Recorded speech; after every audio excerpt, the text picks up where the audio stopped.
This single spoonful triggers the exact same brain response as cocaine. And the food industry making $200 billion off sugar? They're counting on you not knowing what I'm about to show you. By the end of this video, you'll realize why you can't stop reaching for that second cookie. Let's get into it. Okay, real talk. How many of you think you don't eat that much sugar? You're eating oatmeal for breakfast, grabbing a healthy protein bar, maybe some low-fat yogurt? Yeah, about that. The average person consumes 126 grams of sugar per day. That's 30 teaspoons. 30. The WHO recommends 25 grams max. You're eating 5 times the safe amount without even realizing it. And here's the kicker. 74% of packaged foods contain hidden sugar under names you'd never recognize. High fructose corn syrup, Dextrose, Maltodextrin, evaporated cane juice. The industry has 56 different names for sugar. So here's what we're doing today. I'm breaking down the exact neurochemical cascade that happens the moment sugar hits your tongue. And I'm going to show you why your brain literally treats it like a drug. Before we dive in,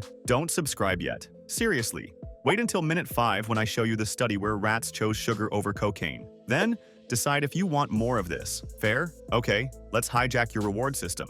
Here's something wild. Your brain doesn't even wait for digestion. The moment sugar touches your tongue, sweet taste receptors send signals directly to your nucleus accumbens. That's your brain's reward center, the same region that lights up for sex, drugs, and gambling.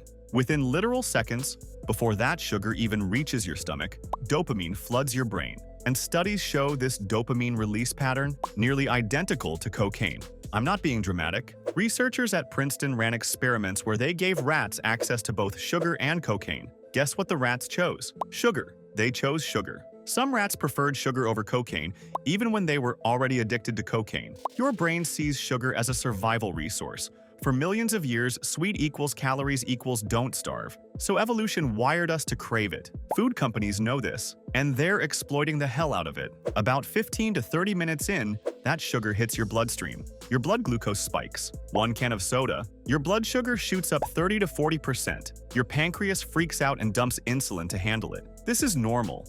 Your body's trying to protect you, but here's where it gets messy. 60 to 90 minutes after eating sugar, you hit peak blood glucose. You feel energized, focused, maybe even euphoric. Your brain is swimming in glucose, its primary fuel source. But your body overcompensates. All that insulin, it crashes your blood sugar hard. 2 to 4 hours later, you're in a glucose deficit. Your brain, which uses 20% of your body's energy, suddenly doesn't have enough fuel. The result? Brain fog, irritability, fatigue, difficulty concentrating. And what does your brain scream for? More sugar. The cycle begins. Now here's the truly scary part. Every time you flood your brain with sugar-induced dopamine, your brain adapts. It says, this is too much stimulation. I need to protect myself. So it reduces your dopamine D2 receptors. Studies show chronic sugar consumption causes the same receptor downregulation seen in cocaine and heroin addiction. Your brain literally becomes less sensitive to pleasure. This means you need more sugar to feel the same reward. That cookie that used to make you happy, now you need 3, then 5. This is textbook dependency, and it's happening to 63% of people who consume sugar-sweetened beverages daily. But wait, it gets worse. Long-term sugar consumption causes actual structural changes to your hippocampus, the memory center of your brain. Studies link high sugar intake to hippocampal shrinkage and impaired memory formation. Chronic neuroinflammation. Your brain literally swells. Oxidative stress that damages neurons. Accelerated cognitive decline. Doubled risk of Alzheimer's disease. And for young adults, your prefrontal cortex, the part handling decision-making and impulse control, is still developing until age 25. Flooding a developing brain with sugar can permanently alter how your reward system forms. We're talking lifelong consequences for how you experience pleasure and make decisions. All right, we're halfway through and your mind is probably blown. If you want to be the person who actually understands what's happening inside their body, not just blindly eating whatever tastes good, hit that subscribe button. You'll be dropping brain science at parties and everyone will go, wait, what? Trust me, it's a power move. So why doesn't anyone talk about this? Why isn't there a warning label on your cereal box that says, caution, may rewire your brain's reward system? Simple. The sugar industry is worth $200 billion globally, and they've spent decades burying this research. In the 1960s, the sugar industry literally paid scientists to blame fat for heart disease instead of sugar. They funded studies, influenced nutrition guidelines, and created the entire low-fat movement. Those healthy low-fat yogurts? They removed the fat and replaced it with sugar. That low-fat granola? 12 grams of sugar per serving. And they hide it under 56 different names: agave nectar, brown rice syrup, fruit juice concentrate, maltose, dextrin. Your brain doesn't care what it's called. Sugar is sugar, and it's in everything. 74% of packaged foods contain added sugar. Even bread, even pasta sauce, even healthy protein bars marketed to fitness enthusiasts. They're not selling you food. They're selling you a dopamine hit wrapped in clever marketing. Look, I'm not here to tell you to never eat sugar again.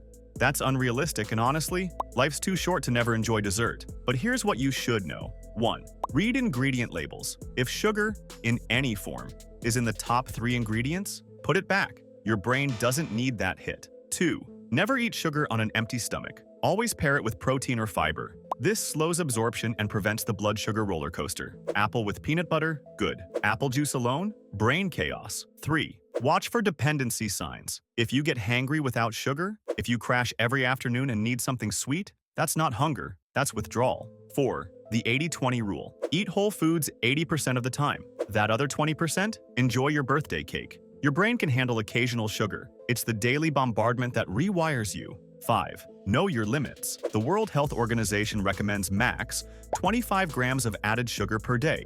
1 can of Coke? 39 grams. You've already blown past your daily limit from 1 drink. And here's the thing that really gets me. We live in a culture that's literally designed to keep you addicted. Sugar is in everything because it's cheap. It makes bland processed food taste good. And it keeps you coming back for more. Food scientists engineer bliss points, the exact sugar-salt-fat ratio that maximizes cravings. They run brain scans on consumers. They test formulas in labs until they find the combination that makes you unable to stop at 1 chip, 1 cookie, 1 bite. This isn't conspiracy theory.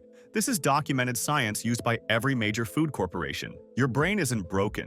You're not weak. You're not lacking willpower. You're up against a multi-billion-dollar industry that spent decades learning exactly how to hijack your dopamine system. Sugar addiction isn't a personal failure. It's a designed outcome. So maybe the real question isn't, what does 1 spoon of sugar do to your brain? Maybe it's, why is our entire food system built to make us addicted? Alright, real talk time. Drop a comment. What's your sugar vice? Soda, candy, those healthy protein bars? Are you in the I need dessert after every meal camp? And here's the big one. After watching this, are you going to check those ingredient labels? If you want more science that actually affects your life, I've got videos on what 1 energy drink does to your brain, what happens when you quit caffeine, and the truth about alcohol. Check those out. Hit subscribe if you want more of this no BS science content. And smash that like button if food companies are sweating right now. As for me, I'm gonna go eat an apple with peanut butter. You know, like someone who understands brain chemistry. Peace.